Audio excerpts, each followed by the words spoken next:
पूज्य भगवान शंकराचार्य अमृतमय मार्गदर्शन पूर्व पूज्य स्वामी जी को अपेक्षा रखी पवित्र बिरुदावली पाठ करने पूज्य स्वामी जी महाराज। नमः संभवाय च मयो भवाय च नमः शंकराय च मयस्कराय च नमः शिवाय च शिवतराय च नमः श्रीमद् परमहंस परिव्राजकाचार्य वर्याः पदवाक्य प्रमाण पारावार पारिणा एव नियमाधन प्राणायाम प्रत्याहार धारणा ध्यान समाधि अष्टांग योगानुष्ठान निष्ठा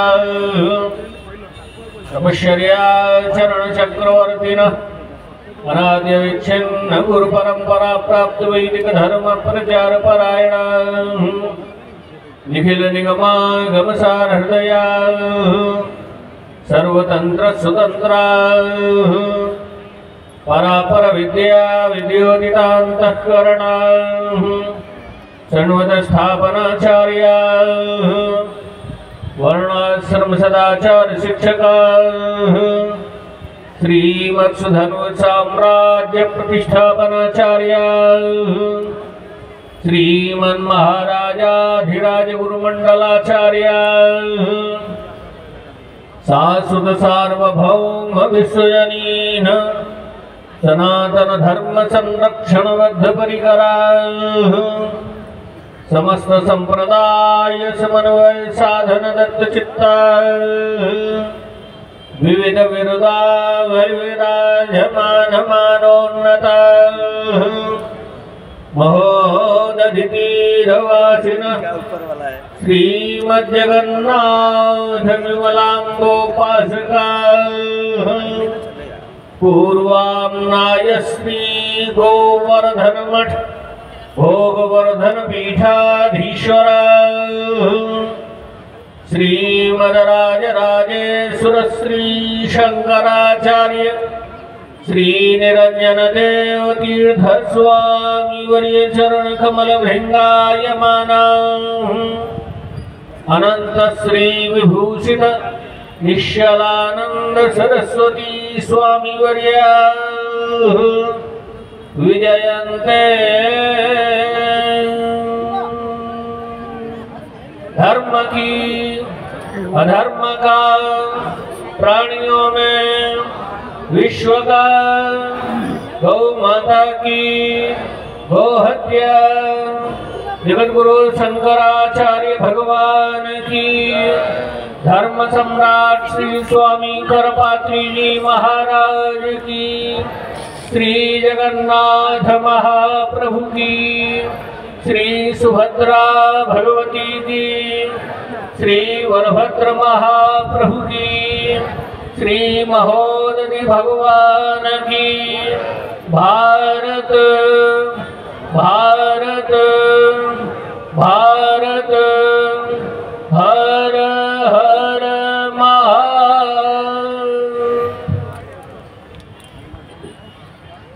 नामापिते च मधुरं मधुरं स्वरूपं कर्मापिते च मधुरं मधुरा स्मृतिश्च बुद्धिं प्रबोधय प्रभो मधुबोधशक्तिं विद्यां प्रयच्छ परमां परिभावयामि कोमलं पूजयन् वेणुं श्यामलोऽयं कुमारकः वेदवेद्यं परं ब्रह्म भासतं हृदये मम पूजन्तं राम रामेति मधुरं मधुराक्षरम् आरुह्य कविता शाखां वन्दे वाल्मीकिकोकिलं निगमकल्पतरोर्गलितं फलं शुकमुखादमृतद्रवसंयुतं पिबत भागवतं रसमालयं मुहुरहो रसिका भुवि भावुका नृणादपि सुनीचेन तरोरपि सहिष्णुना अमानिना मानदेन कीर्तनीय सदा हरिः नारायणाखिल गुरो भगवन् नमस्ते नारायणाखिल गुरो भगवन् नमस्ते नारायणाखिल गुरो भगवन् नमस्ते शिवाय नमः शिवलिंगाय नमः तन्मे मनः शिव संकल्पमस्तु सर्वे भवन्तु सुखिनः। श्री राम जय राम जय जय राम जय राम जय जय राम श्री राम जय राम जय जय राम श्री राम जय राम जय जय राम श्री राम जय राम जय जय राम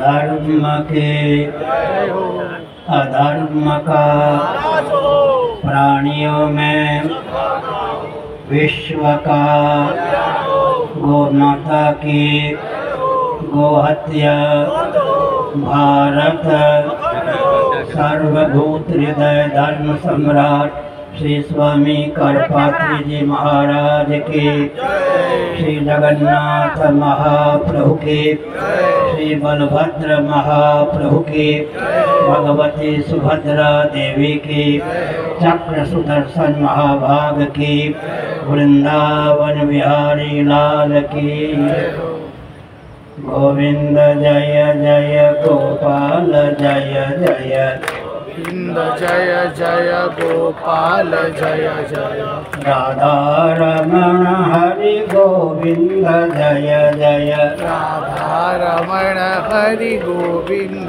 जय जय श्री कृष्ण गोविंद हरे मुरारे कृष्ण गोविंद हरे मुरारी हे नाथ नारायण वासुदेव हे नाथ नारायण वासुदेव गोविंद जय जय गोपाल जय जय गोविंद जय जय गोपाल जय राधा रमण हरि गोविंद जय जय राधा रमण हरि गोविंद जय जय गोविंद जय जय गोपाल जय जय गोविंद जय जय गोपाल जय जय राधा रमण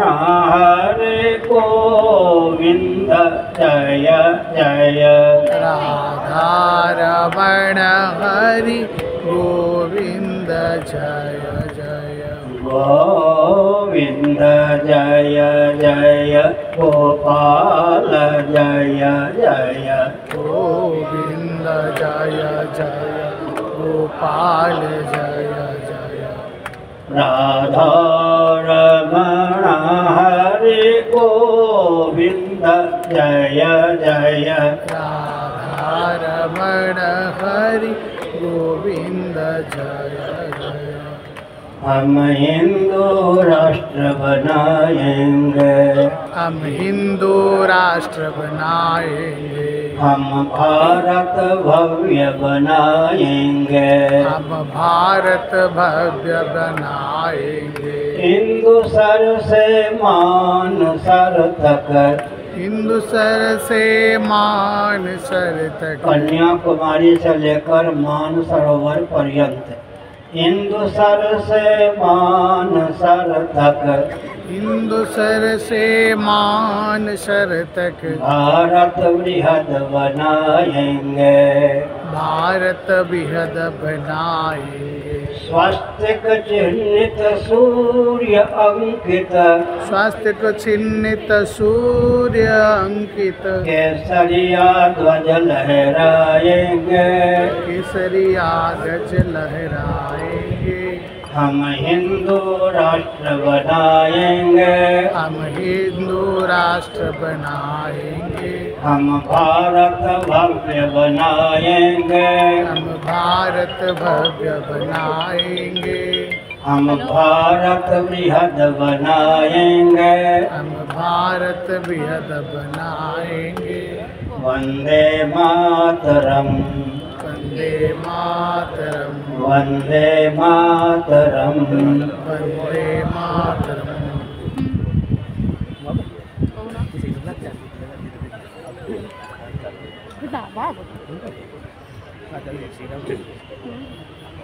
समुपस्थित समादरणीय संत वृंद, विद्वद वृंद, भक्त वृंद, श्री गणपत महाभाग, मातृशक्ति, सबका अभिनंदन। इस भव्य कार्यक्रम के समायोजन में जिनका गुप्त या प्रकट योगदान है, भगवान श्री चंद्रमौलीश्वर की अनुकंपा के अमोघ प्रभाव से उनका सर्वविध उत्कर्ष हो, ऐसी भावना है। सज्जनों, भारत विश्व का हृदय है। इसके अस्तित्व और आदर्श की रक्षा का दायित्व हमको प्राप्त है। सच्चिदानंद स्वरूप सर्वेश्वर जगदीश्वर श्री रामकृष्ण आदि रूपों में यहाँ अवतीर्ण होते हैं। जगदीश्वरी सीता, राधा, रुक्मिणी आदि रूपों में यहाँ जन्म लेती हैं। प्रबुद्ध योग भ्रष्ट यहाँ जन्म लेते हैं। कारक कोटि के मनीषी यहाँ जन्म लेते हैं। शूरवीर राष्ट्रभक्त यहाँ जन्म लेते हैं। यहाँ की मातृशक्ति को वह अधिकार प्राप्त है, वह चाहे तो अपने जीवन में दिव्यता का दान करके साक्षात जगदीश्वर को लाला बना सकती है, साक्षात जगदीश्वरी को लाली बना सकती है। हमारा दायित्व है कि हम इसके अस्तित्व और आदर्श की रक्षा करें। सृष्टि की संरचना का जो प्रयोजन है और मानव जीवन की सार्थकता जिसमें सन्निहित है, उसको समझकर ही विकास को परिभाषित और क्रियान्वित करने की आवश्यकता है। आजकल पर्यावरण की चर्चा विश्व स्तर पर है। पृथ्वी, जल, तेज, वायु, आस्तिक नास्तिक उभय सम्मत पर्यावरण के केंद्र हैं। लेकिन महायंत्रों का प्रचुर आविष्कार और प्रयोग के कारण आज पृथ्वी कुपित है, जल दूषित है, प्रकाश भी दूषित है, पवन भी दूषित है। यहाँ तक कि इनके चपेट में आकर चंद्रमा की सतह भी कई मीटर धंस गई है। इसलिए मनु महाराज ने 1163 के माध्यम से इस तथ्य को उद्भाषित किया कि महायंत्र प्रवर्तनम, महायंत्रों के प्रवर्तन को प्रतिबंधित रखना चाहिए। शासन तंत्र का दायित्व है कि महायंत्रों का प्रवर्तन प्रतिबंधित रहे। अगर महायंत्रों का प्रचुर आविष्कार और प्रयोग होता रहा तो हमारा अस्तित्व आदर्श कुंठित हुए बिना नहीं रहेगा। हमने संकेत किया, हम विकास के पक्षधर हैं, लेकिन एक संकेत किया गया पर्यावरण के अविरुद्ध विकास को परिभाषित करें। पर्यावरण और विकास के अविरुद्ध तथा अनुकूल राजनीति को परिभाषित करने की आवश्यकता है। सनातन वेदांत शास्त्रों का मंथन करने पर डंके की चोट से यह तथ्य सिद्ध होता है कि सुसंस्कृत, सुशिक्षित, सुरक्षित, संपन्न, सेवापरायण, स्वस्थ, सर्वहितप्रद व्यक्ति और समाज की संरचना राजनीति की परिभाषा है। राजनीति को ही राजधर्म कहते हैं, शास्त्र धर्म कहते हैं, दंड नीति कहते हैं, अर्थ नीति कहते हैं। राजनीति, राजधर्म, दंड नीति, अर्थ नीति, शास्त्र धर्म, ये सब पर्यायवाचक शब्द हैं। शासन तंत्र दिशाहीन न हो, यह अत्यंत आवश्यक है। वैदिक वाङ्मय का अनुशीलन करने पर यह तत्व उद्भाषित होता है। एक ओर ब्राह्मण से भृगु थे तो दूसरी ओर पृथुराजा थे। दोनों में सैद्धांतिक सामंजस्य था तो भव्य भारत और विश्व की संरचना हो सकी। एक ओर वशिष्ठ जी थे तो दूसरी ओर भगवान रामभद्र थे। दोनों में सैद्धांतिक सामंजस्य के कारण राम राज्य की प्रतिष्ठा हो सकी। एक और धौम्य ऋषि अथवा भगवान कृष्ण द्वैपायन वेदव्यास थे, दूसरी ओर युधिष्ठिर थे। दोनों के सैद्धांतिक सहयोग के कारण धर्मराज की प्रतिष्ठा हो सकी। एक और नवरत्न थे, एक और विक्रमादित्य थे। दोनों के सैद्धांतिक सामंजस्य के कारण भव्य भारत और विश्व की संरचना हो सकी। एक और नवरत्न थे, एक और विक्रमादित्य थे। दोनों में सैद्धांतिक सामंजस्य था तो भव्य भारत की संरचना हो सकी। इसी प्रकार हम एक संकेत करना चाहते हैं। एक और समर्थ रामदास थे, दूसरी ओर शिवाजी थे। दोनों में सैद्धांतिक सामंजस्य के कारण भव्य भारत की संरचना हो सकी। भारत विश्व का हृदय है, मैंने पहले ही कहा। एक तथ्य ध्यान रखने की आवश्यकता है कि इस रॉकेट, कंप्यूटर, एटम, मोबाइल के युग में भी सनातन सिद्धांत ही विजयी है। आज भी पूरा विश्व इस तथ्य को स्वीकार करता है। विशेषकर जो वैज्ञानिक हैं वे इस बात को जानते हैं कि सनातन सिद्धांत से मार्गदर्शन प्राप्त करके हम भव्य विश्व की संरचना कर सकते हैं। हम विकास के पक्षधर हैं, लेकिन संकेत किया विज्ञान और वैज्ञानिकों को भी दिशा देने की क्षमता हमारे शास्त्रों में है और शास्त्र के मनुष्यों में है। एक संकेत हम करना चाहते हैं। जितने भौतिकवादी होते हैं अपने आप को बुद्धिमान मानते हैं, लेकिन बुद्धिमान होते नहीं, क्योंकि जितने भौतिकवादी होते हैं वे चेतना विशिष्ट शरीर को आत्मा मानते हैं।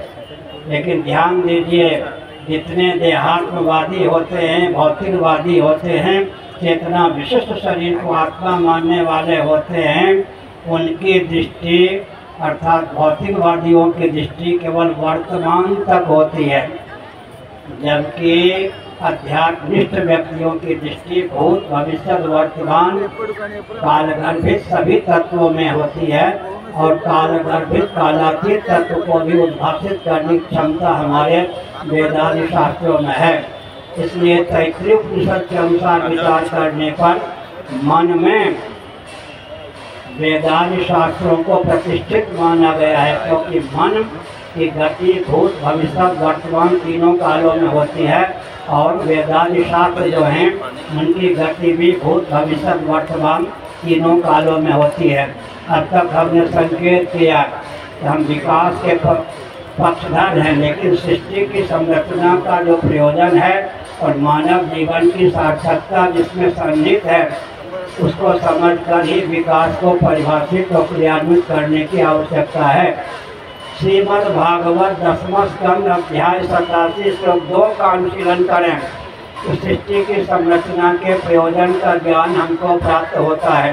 बुद्धिन्द्रिय मन प्राणांगनानाम मात्रार्थम च भवार्थम च आत्मने कल्पनाय च। महासार के प्रारंभ में सच्चिदानंद स्वरूप करुणा वर्णालय सर्वेश्वर ने अकृतार्थ प्राणियों को कृतार्थता का अवसर प्रदान करने की भावना से उन्हें देहेंद्रीय प्राणांतःकरण से युक्त जीवन प्रदान किया, ताकि वे अर्थ, काम, धर्म और मोक्ष संज्ञक पुरुषार्थ चतुष्टय को सिद्ध कर सकें। हमारे यहाँ अर्थ की उपेक्षा नहीं की गई, अधिकृत व्यक्तियों के लिए काम की उपेक्षा नहीं की गई, धर्म की उपेक्षा नहीं की गई, मोक्ष की उपेक्षा नहीं की गई। क्या समझना आवश्यक है कि अर्थ किसे कहते हैं। अंग्रेजी वाले पृथ्वी को अर्थ कहते हैं। इसका अर्थ क्या हुआ? परम अर्थ परमात्मा की जो भी अभिव्यक्ति है। आकाश का नाम अर्थ है, वायु का नाम अर्थ है, अग्नि का नाम अर्थ है, जल का नाम अर्थ है, पृथ्वी का नाम अर्थ है, पार्थिव प्रपंच वृक्षादि का नाम सज्जनों अर्थ है, भोग्य सामग्री का नाम अर्थ है। भोग्य सामग्री के सेवन से जो पुष्टि और तृप्ति की प्राप्ति होती है उसका नाम सज्जनों अर्थ है। अब प्रश्न उठता है कि धर्म किसको कहते हैं। भोग्य पदार्थों के समर्पण की जो विधा है और भोग्य पदार्थों के सेवन की जो विधा है उसी का नाम सज्जनों धर्म है। धर्म उसको कहते हैं धारणा धर्म। मत्स्य पुराण का अनुशीलन करें, अमरकोश का अनुशीलन करें। जो धारक होता है उसी का नाम धर्म है। मैं इस संबंध में, इस संदर्भ में तत्व भाषित करना चाहता हूँ।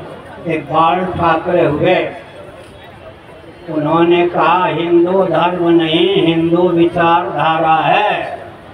एक विचित्र विडंबना है कि स्वतंत्र भारत में धर्म शब्द के प्रति हीनता की भावना उत्पन्न कर दी गई। लेकिन ध्यान पूर्वक सुनिए, धारणा धर्म किसको कहते हैं? जिससे वस्तु और व्यक्ति की सत्ता सिद्ध उपयोगिता सिद्ध, उसी का नाम धर्म है। पार्थिव प्रपंच वृक्षादि को धारण करने वाली पृथ्वी का नाम धर्म है। पृथ्वी को धारण करने वाला सन्निकट निर्विशेष जल का नाम धर्म है। जल को धारण करने वाला सन्निकट निर्विशेष अग्नि का नाम धर्म है। अग्नि को धारण करने वाला सन्निकट निर्विशेष वायु का नाम धर्म है। वायु को धारण करने वाला सन्निकट निर्विशेष आकाश का नाम धर्म है। आकाश को धारण करने वाला बीजात्मक अव्यक्त का नाम धर्म है। अव्यक्त प्रकृति या प्रधान जिसकी शक्ति है, जिसे माया कहते हैं, उस परमात्म तत्व का, आत्म तत्व का नाम कठोपनिषद में धर्म है। बौद्धागम का अनुशीलन करने पर भी यही तथ्य सिद्ध होता है कि आत्मा का नाम धर्म है। सिद्ध कोटि का धर्म क्या है? आत्म तत्व, जो जगत का उदय स्थान, विलय स्थान, निलय स्थान आत्म तत्व है, वह सज्जनों धर्म है। सिद्ध कोटि के धर्म को तो वैज्ञानिक भी मानने के लिए बाध्य हैं, सब उत्सुक हैं। अब साध्य कोटि का धर्म, यज्ञेन दानेन तपसा नाशकेन ब्राह्मणा विविधन्ति, यज्ञो दानम तपश्चैव पावनानि मनीषिणाम। यज्ञ का नाम धर्म है, दान का नाम धर्म है। इसी प्रकार तप का नाम धर्म है, व्रत का नाम धर्म है। यज्ञ करना चाहेंगे मुट्ठी खोलनी पड़ेगी। मैं एक संकेत कर दूं, सनातन धर्म में इतने पर्वत त्योहार हैं, कोई सनातनी संचय और शोक को अधिक समय पाल नहीं सकता। फिर से सुनिए, यह सनातन धर्म की विशेषता है। आज अमुक पर्व, कल अमुक पर्व, परसों अमुक पर्व। कोई भी सनातन वैदिक आदि धर्म में आस्थानित व्यक्ति दीर्घ काल तक शोक को नहीं पाल सकता और संचय को भी नहीं पाल सकता है। कम्युनिस्ट को यहाँ घुटना टेकने के लिए बात नहीं है या नहीं? शोक और संचय से विमुक्त सनातनियों का जीवन होता है। मैं एक संकेत करना चाहता हूँ, पानी ले लो। महोपनिषद के 6ठे अध्याय का वचन है, वसुधैव कुटुम्बकम उदार चरिता नाम तो वसुधैव कुटुम्बकम। बायोलॉजी, जियोलॉजी, बॉटनी सबका अनुशीलन करने पर एक तथ्य निकलता है, हमारा आपका जो शरीर है या वसुधैव कुटुम्बकम की व्याख्या है या नहीं? भगवद गीता के 3रे अध्याय का अनुशीलन करने पर यह तथ्य डंके की तौर से उद्भाषित होता है। माँ के पेट से हम मनुष्य जेल सहित उत्पन्न हुए हैं, जरायुज प्राणी हो गए हैं। आधुनिक विज्ञान के अनुसार जेल का मौलिक स्वरूप अंडा होता है, अंडज प्राणी हम हो गए या नहीं? अंडे का मूल क्या है? माता पिता के रजवीर्य का संघात, हम स्वेदज प्राणी हो गए या नहीं? रजवीर्य की निष्पत्ति होती है अन्नजल के द्वारा, उद्भिद संज्ञक प्राणी हो गए या नहीं? हम जरायुज होते हुए अंडज हैं, अंडज होते हुए स्वेदज हैं, स्वेदज होते हुए उद्भिद हैं। स्वप्नावस्था का अनुशीलन करें तो मनशील प्राणी हैं, तो बुद्धि से उपहित होकर के हम स्वयंभू प्राणी हैं, निरुपाधिक धरातल पर हम स्वयं हैं। पूरे वैदिक वाङ्मय का मंथन करके हमने 1-2 वाक्यों की संरचना की है।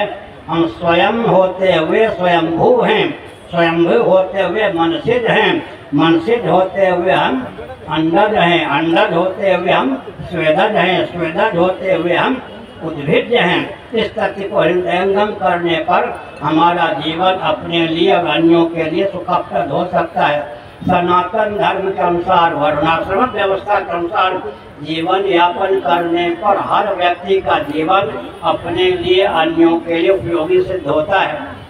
पुरुषार्थ चतुष्टय को वैशेषिक दर्शन के दूसरे सूत्र ने 2 शब्दों में गुंफित किया, यतोभ्युदय निश्चय सिद्धि सधर्म, जिससे अभ्युदय और निश्चय की सिद्धि है उसका नाम धर्म है। उसी को कहते भोग और मोक्ष दोनों की सिद्धि जिसके द्वारा हो उसी का नाम सज्जनों धर्म है। एक संकेत करता हूँ, आप जीविका की उपेक्षा मत कीजिए, पर जीविका जीवन के लिए हो, जीवन जीविका के लिए ना हो। भौतिकवादियों के यहाँ जीविका होती है जीवन के लिए, जीवन होता है जीविका के लिए। हमारे यहाँ जीविका जीवन के लिए है, जीवन जीविका के लिए नहीं है। जीवन धन जगदीश्वर की अभिव्यक्ति या प्राप्ति के लिए है। एक तथ्य हृदयंगम करने योग्य है। तो ईश्वरवादी होते हैं, कहते हैं ईश्वर कौन होता है, उनको उत्तर देना चाहिए तुम्हारी इच्छा का, चाह का जो सचमुच विषय है उसी का नाम ईश्वर है। जीवों की चाह का जो सचमुच विषय है उसी का नाम सज्जनों ईश्वर है। हम क्या चाहते हैं, ऐसा जीवन मृत्यु से अतिक्रांत हो, मौत की छाया भी जिस तक न पहुँच सके, असतो मा सद्गमय। ऐसा ज्ञान जो अज्ञान के चपेट में न आ सके, चिद्रूप होकर ज्ञान स्वरूप होकर हमसे रहना चाहते हैं, उसी का नाम चिद्रूप सर्वज्ञ का नाम ही ईश्वर है। हम ऐसा आनंद चाहते हैं जहाँ दुख की पहुँचना हो, उसी का नाम आनंद स्वरूप परमात्मा है। इसलिए सच्चिदानंद हम ब्रह्म को कहते हैं, परमात्मा को कहते हैं, भगवान को कहते हैं, ईश्वर को कहते हैं। हमारी चाह के विषय का नाम ही सज्जनों ईश्वर है। इस तथ्य को समझने पर कोई भी व्यक्ति ईश्वर का अस्तित्व स्वीकार किए बिना नहीं रह सकता। इसलिए हमने संकेत किया, पार्थिव प्रपंच जैसे वृक्ष है, वृक्ष में संलग्न तब में संलग्न जो पत्ते होते हैं, पुष्प होते हैं, फल होते हैं, उद्गम स्थान से च्युत होने पर पृथ्वी की ओर ही आकृष्ट होते हैं। प्रत्येक अंश स्वतः स्वभाव अंशी की ओर समाकृष्ट होता है। जल की धारा स्वभावता समुद्र की ओर अग्रसर होती है। अग्नि की ज्वाला स्वभावता उद्गम स्थान आदित्य की ओर अग्रसर होती है। इसी प्रकार वृष्टि प्राण पवन का आकर्षण केंद्र समष्टि प्राण पवन है। घटाकाश मठाकाश का आकर्षण केंद्र महाकाश है। इसी प्रकार जीवों के आकर्षण का जो केंद्र है उसी का नाम ईश्वर है, उसी का नाम जगदीश्वर है। अब तक के प्रवचन का सार क्या निकला, सनातन धर्म के अनुसार हम जीवन यापन करेंगे, हमारा जीवन अपने लिए अन्यों के लिए भी हितकर सिद्ध होगा। मनु महाराज ने कहा, माया महायज्ञ यज्ञ ब्राह्मण्यम क्रियते तनु, यज्ञों के द्वारा, महायज्ञों के द्वारा, अंगन्यास के द्वारा, करन्यास के द्वारा, भूशुद्धि के द्वारा, भूशुद्धि के द्वारा हम दिव्य शरीर की देहनी प्राणांतकरण की रचना कर सकते हैं। हमारा जीवन अपने लिए अन्यों के लिए उपयोगी हो यह आवश्यक है। हम एक संकेत करना चाहते हैं, शासन तंत्र का शोधन अपेक्षित है। सुसंस्कृत, सुशिक्षित, सुरक्षित, संपन्न, सेवापरायण, स्वस्थ, सभी तक व्यक्ति और समाज की संरचना यही राजनेताओं का दायित्व है। इसी को राजनीति भी कहते हैं। सुसंस्कृत, सुशिक्षित, सुरक्षित, संपन्न, सेवापरायण और स्वस्थ राजनीति को ही राजधर्म कहते हैं, दंड नीति कहते हैं, अर्थनीति कहते हैं, छात्र धर्म कहते हैं।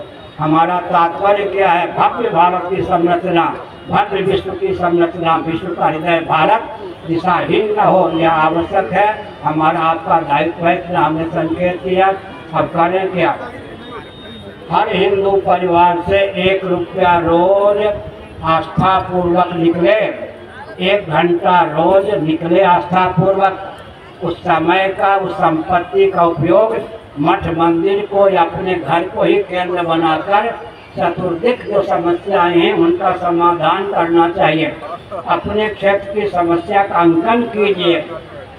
समस्या क्या होगी, भोजन, वस्त्र, आवास, शिक्षा, स्वास्थ्य, यातायात, उत्सव, त्योहार, रक्षा, सेवा, न्याय और विवाह को लेकर ही समस्याएं होती हैं। जब मैं 10वीं कक्षा में था 65 साल पहले, तब इस वाक्य की रचना मैंने की थी।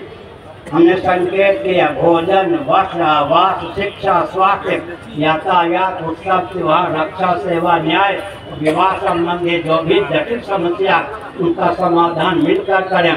शासन तंत्र के ऊपर ही सारी समस्या का समाधान न छोड़ें।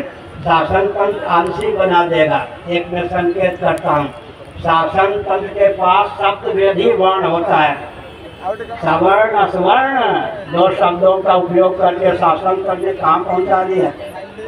और आप क्या कहते हैं, आदिवासी और आगंतुक दो शब्दों के द्वारा शासन तक ने कहाँ पहुंचा दिया। श्रमजीवी बुद्धिजीवी ये शब्द विधि वर्ण है, दो शब्दों का उपयोग करके ये राजनेता अपना उल्लू तो साथ लेते हैं, आपको छोड़कर यहाँ जो नेता लोग बैठे हैं अपना उल्लू तो साथ कर लेते हैं, तो समाज को कहाँ पहुंचा देते हैं। इसलिए शब्द विधि वर्ण जो राजनेताओं के पास है उससे सावधान रहने की आवश्यकता है। सवर्ण असवर्ण बुद्धिजीवी श्रमजीवी और आगंतुक और आदिवासी। आदिवासी इसका अर्थ क्या होता है, कितना भयंकर शब्द है। व्यास वशिष्ठ इत्यादि इस देश के मूल निवासी नहीं थे, तिलक भी इसी धारा में रह गए। आर्यों को उन्होंने कहा कि बाहर से आए, इसका मतलब शब्दवेदी वर्ण का उपयोग करके दो शब्दों का उपयोग करके राजनेता देश को कहाँ पहुँचा देते हैं। इसलिए हमने अब तक के प्रकरण को संक्षेप में अभिव्यक्त किया। क्या अभिव्यक्त किया, सुसंस्कृत सुशिक्षित सुरक्षित संपन्न सेवा परायण स्वस्थ सर्वतक व्यक्ति और समाज की संरचना। आपके क्षेत्र के जो MLA MP हों उनको स्नेह दीजिए, सुविधा दीजिए, सम्मान दीजिए, लेकिन अपने क्षेत्र में शिष्टमंडल की रचना कीजिए। और 3 महीने में एक बार आपके क्षेत्र के लोग सांसद हैं, विधायक हैं, वो आवें और बतावें आपके सामने कि उन्होंने अपने क्षेत्र के लिए अधिकार की सीमा में क्या किया। आपके सामने वो झूठ नहीं बोल सकते। उनको फिर दायित्व दीजिए कि आगे 3 महीने में आपको यह करना है। सर पर बैठाने का प्रयास मत कीजिए। राजनेताओं को स्नेह दीजिए, सम्मान दीजिए, सुविधा दीजिए, लेकिन साथ ही साथ शिष्टमंडल की संरचना करके 3 महीने में एक बार उनको लोक अदालत में प्रस्तुत होने का अवसर भी दीजिए। हमने इतना संकेत किया। आगे बहुत बड़ी चुनौती है। एक विचित्र बात है, यह यांत्रिक युग है। यांत्रिक युग का अर्थ क्या होता है मालूम है, महायंत्र प्रवर्तनम। मनु जी ने लिखा महायंत्रों के प्रवर्तन पर प्रतिबंध लगाना चाहिए। आज पृथ्वी, पानी, प्रकाश, पवन सब विकृत दूषित कर दिए गए हैं। चंद्रमा की सतह भी कई मीटर धस गई है। इसलिए हमने संकेत किया कि भव्य भारत और विश्व की संरचना के लिए मार्गदर्शन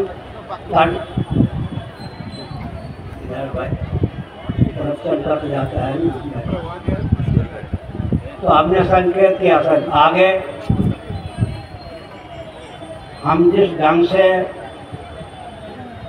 वेदांत शास्त्रों के अनुसार भारत को ले चल रहे हैं उसका पर्यवसान स्वस्थ राजतंत्र में होगा।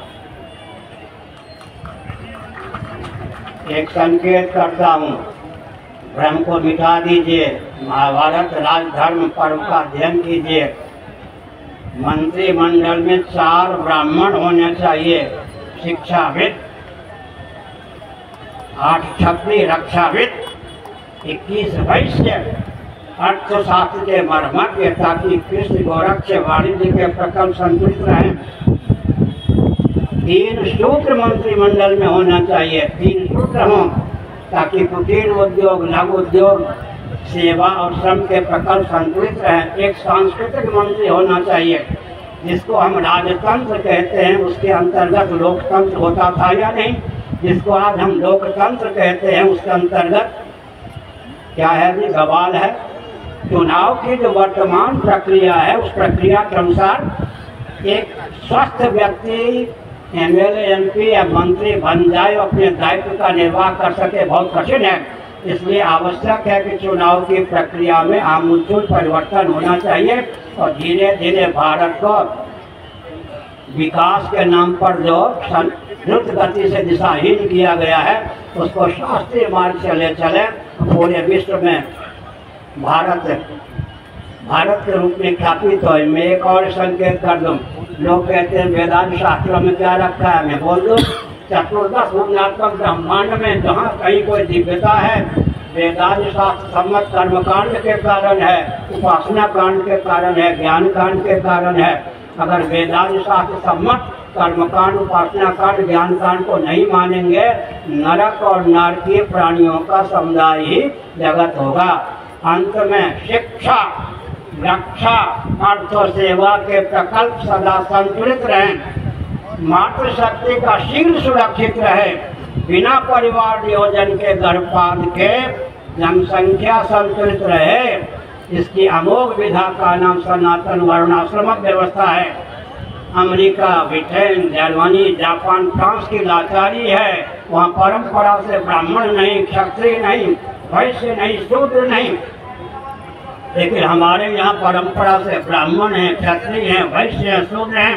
इसलिए शिक्षा, रक्षा, अर्थ और सेवा के प्रकल्प को संतुलित रखने के लिए, बिना परिवार नियोजन गर्भपात के जनसंख्या को सुरक्षित रखने के लिए, मातृशक्ति के शील को सुरक्षित रखने के लिए वर्णाश्रम व्यवस्था का अनुपालन अत्यंत आवश्यक है।